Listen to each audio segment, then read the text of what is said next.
Hello everyone, Fanta here. You're watching FANTAVISION, and today, wow, the Cyberpunk failure saga continues. I mean, I've made this is my third video, and I really thought the other one was going to be my last one because I didn't think anything else could happen with this game. I really didn't. It's like, okay, well now will be the period where they just start fixing the game, and then I'll talk about the updates later on in the future, whatever. And they did something else today as well that I'll talk about after what just happened, which was Cyberpunk 2077 is no longer available for purchase on the PlayStation Store. That is correct.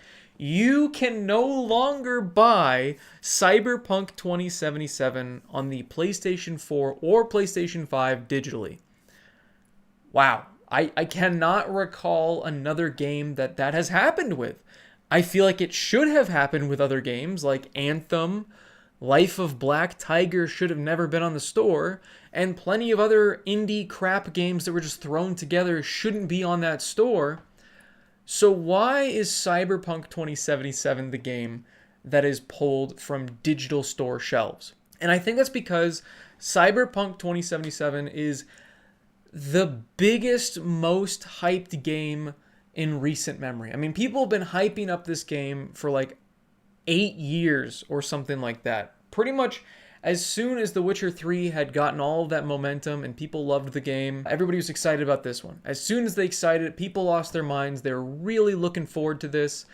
And this was one of the most disappointing games ever because it launched in a broken, buggy, nearly unplayable state on the PlayStation 4 and Xbox One. It's good that Sony is offering full refunds, and I think it's good that they pulled it from store shelves because it's not a complete game.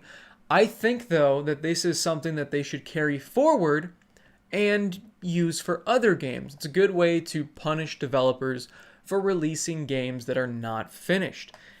And I guess CD Projekt Red talked with Sony about this before they did it, so it's not like Sony just randomly did it without telling them, which I think would have been kind of funny. They talked it over and decided that was the best course of action because of how many people were requesting refunds and how difficult it was to get a refund through CD Projekt Red. So Sony's just handling the refunds, and who knows when Cyberpunk 2077 will be back on the PlayStation Store. We just don't know.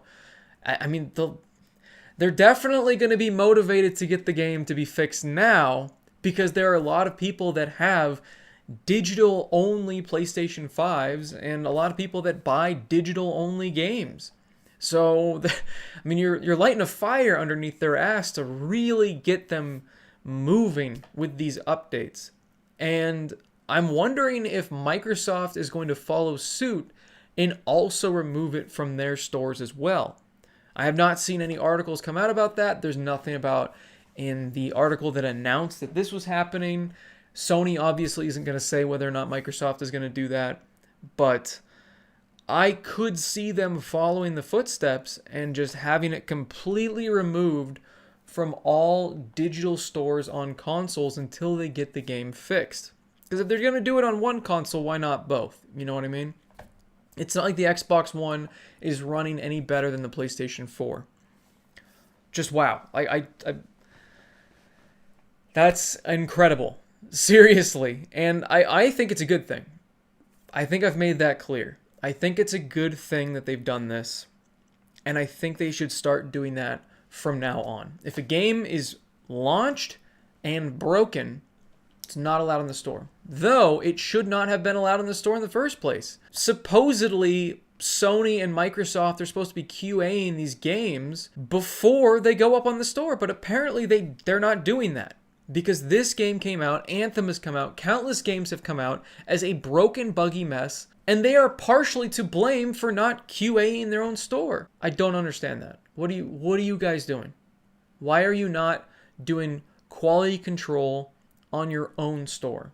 It's making you look bad too. It really is. The other thing that CD Projekt Red did today, well, it was GOG, but GOG is owned by CD Projekt Red, censored a game called Devotion from coming onto their storefront. Now, they did this because gamers didn't want this game to be put on the store. It wasn't gamers that didn't want it on the platform. It was China. China didn't want it on the platform.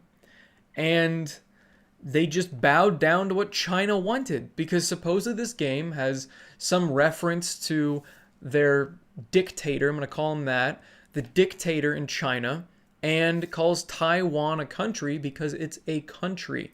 I know this is going to piss off a lot of Chinese nationalists, but I don't care. I just don't understand why these companies keep bowing down. Okay, I understand why, but it pisses me off, and I think it's morally wrong to bow to a country that has concentration camps and is just taking over another part, Hong Kong, and sending people and killing protesters and arresting protesters and doing all of these just like insane, like horrible things. I don't get it.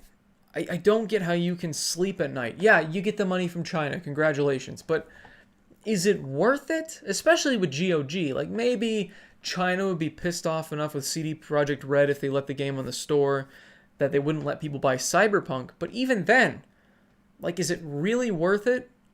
I don't think so.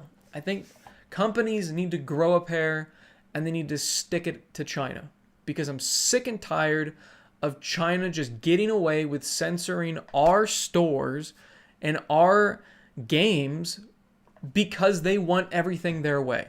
They're an authoritarian country that is committing genocide right now and is developing software to make that genocide even easier. And yet, companies, video game and just other companies in general, are constantly bowing to the will of this evil country. It's very, very frustrating. I don't understand it. And it's very hard for me to buy games and support any company that is bowing to a tyrannical, authoritarian regime in China that is killing people. I don't get it. And I don't care if Devotion's a crap game. I know nothing about it. I know nothing about the game except for the fact that China did not want it in their store. And the principle of this whole thing is what matters. It's the principle that matters when it comes to how countries interact and deal with Chinese policies.